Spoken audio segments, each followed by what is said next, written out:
এই যে এখানে এক ধরনের একটা কলস ছিল। এই যে আপনারা দেখতে পাচ্ছেন এখানে এখনো পর্যন্ত খোঁড়ার দাগ আছে। তো এই যে জায়গা থেকে এই জিনিসগুলো চুরি করে নিয়ে যাওয়া হয়েছে। কেউ কেউ বলে থাকে এখানে গুপ্তধন ছিল, সেই গুপ্তধন এখান থেকে চুরি করে নিয়ে যাওয়া হয়েছে। আসসালামু আলাইকুম ওয়া রাহমাতুল্লাহ। আশা করি সবাই ভালো আছেন। ইতিহাস ও ঐতিহ্যের সাক্ষী নিয়ে এইভাবেই মাথা উঁচু করে দাঁড়িয়ে আছে নবাবগঞ্জ উপজেলার শিকারীপাড়া ইউনিয়নের বক্তনগর এলাকায় অবস্থিত এই মসজিদটি। দেখতে পাচ্ছেন অসাধারণ নির্মাণ শৈলীতে নির্মিত এই মসজিদটি। তো আপনাদের যদি আমরা এখানে দেখাই, এই পাশে আছে জমিদার বাড়ি, এই পাশে আছে জমিদার বাড়ি বাগানের ভিতরে, ওটাও আপনাদেরকে ঘুরে ঘুরে দেখাবো। আর এর পাশে একটি কবরস্থান এবং বড় একটি দিঘি, আর এখানে আর একটি দিঘি আছে। তো আপনাদেরকে আমরা আজকে এই জায়গাটি ঘুরে ঘুরে দেখানোর চেষ্টা করব ইনশাআল্লাহ। দেখতে পাচ্ছেন বক্তনগরের এই মসজিদটির নির্মাণ শৈলী দেখলেই বোঝা যায় যে এর স্থাপত্য শিল্পী তারা কতটা জ্ঞানী এবং কতটা পরিশ্রমী ছিলেন। অসাধারণ স্থাপত্য শৈলীতে নির্মিত এই মসজিদটি। বিভিন্ন তথ্য উপাত্তের ভিত্তিতে আমরা যতটুকু জানতে পারলাম, এই মসজিদটি মোটামুটি 400 থেকে 500 বছরের পুরাতন। এই মসজিদটি সর্বশেষ 2017 সালে পুনরায় নির্মাণ করা হয়। তো আপনাদেরকে এই মসজিদের ভিতরের এবং বাইরের বিভিন্ন অংশ দেখানোর চেষ্টা করব। দেখতে পাচ্ছেন মসজিদটি অনেক পুরাতন হলেও কত সুন্দর এই মসজিদের নির্মাণ শৈলী। আপনারা বারোয়াখালী বাজার থেকে একটু এগিয়ে এসেই ইসামতি নদীর যে ব্রিজটি আছে, ব্রিজটি পার হয়ে একটু এগিয়ে আসলেই এই ইটের রাস্তাটি পাবেন। এই ইটের রাস্তার ঠিক পাশেই এই মসজিদটি আছে। তো আমরা এই মসজিদটির কাছাকাছি যাচ্ছি এবং আপনাদেরকে এই মসজিদের নির্মাণ শৈলী দেখানোর চেষ্টা করছি। দেখতে পাচ্ছেন কত সুন্দর নির্মাণ শৈলীতে নির্মিত এই মসজিদটি।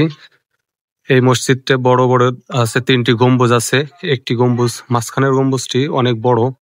আর ঠিক সামনেই আপনারা দেখতে পাবেন একটি শিলালিপি, যেটা অনেক পুরাতন, আরবিতে খোদাই করা। দেখতে পাচ্ছেন অসাধারণ মসজিদটি। আসসালামু আলাইকুম, ভালো আছেন? আচ্ছা, এই মসজিদটা তো অনেক পুরাতন না? এই মসজিদটা তো অনেক পুরাতন, মোটামুটি কত বছরের এটা কি আইডিয়া আছে? মানে শত শত বছরের পুরাতন তো না?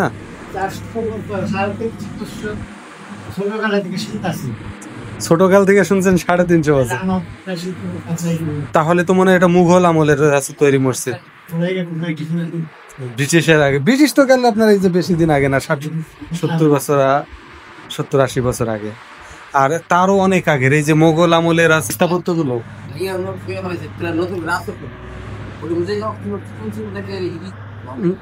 অনেক সুন্দর আছে, নকশা করা ছিল। সেই নকশাগুলো আছে ভেঙে যাওয়ার পরে পরে আপনারা আবার আছে পুনরায় নির্মাণ করছেন এগুলো। যাক, আলহামদুলিল্লাহ মসজিদটা সংরক্ষণ করছেন। জি জি জি জি। না, তারপরেও তো আপনারা এই যে যত্ন করে রাখার ফলে তো এখনো তো এর সৌন্দর্যটা অনেকটাই প্রকাশ পাচ্ছে। আর এই যে বর্তমানে তো এরকম নকশা বা এরকম স্থাপত্য শৈলী কিন্তু পাওয়া যায়নি। আর এটা দেখলেই বোঝা যাবে যে এটা জমিদারি আমলের। তো এখানে দেখতে পাচ্ছেন 2জন আঙ্কেল আছেন। এই আঙ্কেল 2জন খুবই আন্তরিক। তারা এই মসজিদ সম্পর্কে তাদের জ্ঞাতসারে যতটুকু জানা আছে তারা আমাদেরকে জানাচ্ছিলেন। তারাই ছোটকাল থেকে শুনে আসছেন যে এই মসজিদটি 350 বছরের পুরাতন। আর তাদের বয়সও মোটামুটি 70 প্লাস হয়ে গেছে। তার মানে তাদের ধারণা অনুযায়ী এই মসজিদটির বয়স 400 বছরের অধিক। তো দেখতে পাচ্ছেন এই 400 বছরের অধিক এই মসজিদটি এখনো পর্যন্ত কত সুন্দর অবস্থায় আছে। তবে তারা যতটুকু আমাদেরকে বললেন যে এই মসজিদের যে পুরাতন যে ডিজাইনগুলো ছিল, সেই ডিজাইনগুলো সময়ের কারণে বা কালের আবর্তে একটু নষ্ট হয়ে যাওয়ার কারণে 2017 সালের ডিসেম্বর মাসে তারা নিজেদের উদ্যোগে, এলাকাবাসীর উদ্যোগে এই মসজিদটি পুনরায় আবার এই যে নির্মাণ কার্যক্রম শেষ করেন। তো দেখতে পাচ্ছেন মসজিদটি খুব বেশি বড় না, তারপরেও কিন্তু অসাধারণ নির্মাণ শৈলী। আপনারা যদি এখানে আসেন তো আপনাদের ইবাদত করা প্লাস মানসিক একটা শান্তি পাবেন যে কত সুন্দর একটা মসজিদ। তো আলহামদুলিল্লাহ, যে ব্যক্তি এই মসজিদটি নির্মাণ করেছিলেন অবশ্যই আছে তিনি খুব ভালো মনের মানুষ ছিলেন এবং আল্লাহ ভীরু মানুষ ছিলেন। তো তার জন্য আমরা দোয়া করি অবশ্যই। আর তিনি একজন জমিদার ছিলেন, হয়তো তার নামটা সঠিকভাবে শিলালিপি না থাকার কারণে আমরা ওইভাবে বলতে পারছি না। আমরা এই আঙ্কেলদের কাছ থেকে যতটুকু জানতে পারলাম, এইখানকার যে জমিদার ছিলেন ফয়জুন্নেসা নামের একজন মহিলা জমিদার ছিলেন। এতটাই সুন্দর করে আর এমন ভাবে ডিজাইন করা যে মসজিদের ভিতরে এসির প্রয়োজন হয় না। প্রচন্ড গরমেও এই মসজিদটি থাকে একেবারে শীতল। আর দেখতে পাচ্ছেন মসজিদের যে ছাদগুলা কত উঁচুতে, আর এখানে 3টি আছে গম্বুজ আছে, দুই কর্নারের গম্বুজ দুটি ছোট এবং মাঝখানে যে গম্বুজটি আছে দেখতে পাচ্ছেন এই গম্বুজটি কিন্তু অনেক বড়। আর মসজিদের ভিতরটা দেখলেই কিন্তু আপনাদের প্রাণটা শীতল হয়ে যাবে।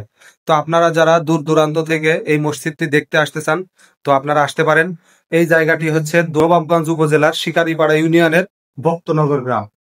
তো আপনারা যদি এখানে আসতে চান প্রথমে বান্দুরা আসবেন, বান্দুরা বাজার থেকে বারোয়াখালী বাজারে যাবেন, বারোয়াখালী বাজার থেকে ইসামতি নদী পার হয়ে আপনারা ইসামতি নদী পার হলেই রাস্তার বাম পাশে একটা ইটের রাস্তা দেখতে পাবেন। ওই ইটের রাস্তার পাশেই কিন্তু এই মসজিদটা। কতটা সুন্দর নির্মাণ শৈলী, দেখলে আসলে মানসিক আত্মিক শান্তি পাওয়া যায়। দেখতে পাচ্ছেন কতটা সুন্দর।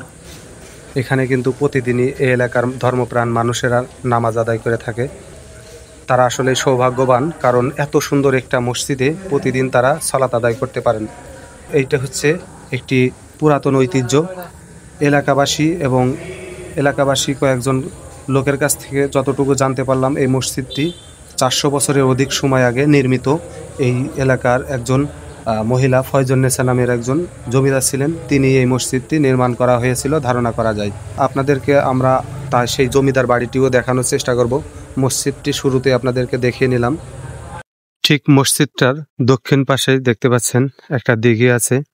আর এখান থেকে যদি এগিয়ে আসেন রাস্তার ওপারেই একটা কবরস্থান আছে, যেখানে হয়তো বা এই জমিদার বাড়ির বা এই জমিদারদের কোনো আত্মীয় স্বজন বা তাদের পরিবারের কেউ মারা যেত, তাদেরকে দাফন করা হতো। এটা কবরস্থান না আঙ্কেল? আচ্ছা আচ্ছা, এটা তো সঠিকভাবে বলা যায় না এই জমিদার বাড়িটা বা এই মসজিদটা কত বছর আগে, তাই না? মানে আনুমানিক বলা যায় যে 400 বা 500 এরকম ভাবে। তো দেখতেই পাচ্ছেন এটা হচ্ছে কবরস্থান। এই যে আসসালামু আলাইকুম ইয়া আহলাল কবর। আর এই সামনে আরো একটি বড় একটি দিঘি দেখতে পাবেন যদি এখানে আসেন। আর এখানে একটি খোলা জায়গা আছে। আর সামনে যে বাগানটা দেখতে পাচ্ছেন, এই বাগানের মধ্যেই হচ্ছে সেই জমিদার বাড়িটি।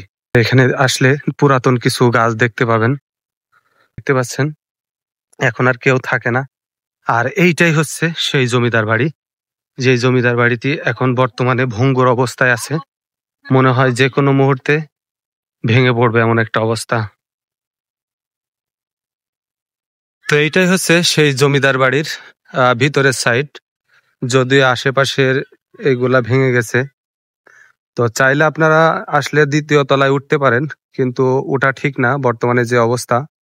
আর এইখানে এই জমিদারের নাম ছিল হচ্ছে ফয়জুন্নেসা যতটুকু শুনলাম, কিন্তু আসলে সঠিকভাবে বলাটা মুশকিল। এই জমিদার বাড়িটির মোটামুটি বয়স নির্ধারিতভাবে বলা সম্ভব না, কিন্তু এই বাড়িটি আনুমানিকভাবে স্থানীয় মানুষজনের কাছ থেকে যতটুকু শুনলাম যে ওই মসজিদের বয়স এবং এই জমিদার বাড়ির বয়সটা একেবারে সেম। এই জমিদার বাড়িটির বয়স সঠিকভাবে বলা সম্ভব না, কারণ এই বাড়িটি সম্বন্ধে তেমন কোনো শিলালিপি না থাকায় এই তথ্যগুলো সঠিকভাবে উপস্থাপন করা সম্ভব হচ্ছে না। কিন্তু এই স্থানীয় এলাকাবাসীর কাছ থেকে যতটুকু জানলাম এবং যতটুকু শুনলাম, এই বাড়িটি এবং মসজিদের বয়স মোটামুটি একই। তো সেই হিসাব করে চাচাদের কাছ থেকে শুনলেন যে ওই মসজিদের বয়স তারা ছোটকালে শুনে আসছে 350 বছরের মতো। তাদের বর্তমান বয়স 70-এর উপরে, তার মানে 400 বছরের উপরে এই বাড়ি এবং মসজিদের বয়সটি। এই জমিদার বাড়ির জমিদার ছিলেন একজন মহিলা, যতটুকু শুনলাম তিনি এই বাড়ি এবং মসজিদ দুইটা একসাথে নির্মাণ করেছিলেন। তো আমরা যতটুকু এলাকার মানুষের কাছ থেকে শুনলাম এবং দেখলাম ততটুকুই আপনাদেরকে জানানোর চেষ্টা করলাম। তো আপনারাও চাইলে এরকম প্রত্নতত্ত্ব শিল্প বা স্থাপত্য, পুরাতন স্থাপত্যগুলো যদি দেখতে চান এবং এখানে এসে ঘুরতে চান তো আসতে পারেন। তো ঠিকানা আমরা পূর্বেই আপনাদেরকে বলে দিয়েছি, এটা হচ্ছে নবাবগঞ্জের ভিতরে শিকারীপাড়া ইউনিয়নের ভক্তনগর গ্রাম। তো আপনারা খুব সহজে এখানে আসতে পারেন এবং যে আমাদের ইতিহাস ঐতিহ্য সম্পর্কে যারা জানতে চান তারা এই সমস্ত জায়গাগুলো আসতে পারেন এবং ঘুরে ঘুরে দেখতে পারেন। আমরা এই জমিদার বাড়ির ভিতরের দিকে প্রবেশ করার চেষ্টা করছি। দেখতে পাচ্ছেন আমাদের সাথে আরো কয়েকজন ভাই ঢুকেছেন। এই যে এখানে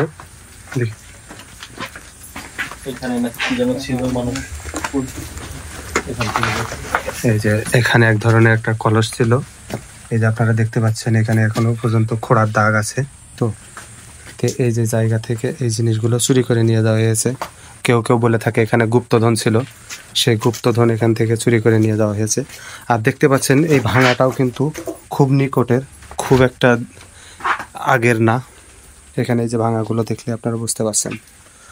আর এই যে জমিদার বাড়ির দেখতে পাচ্ছেন কত পুরাতন আমলের এই জমিদার বাড়ি।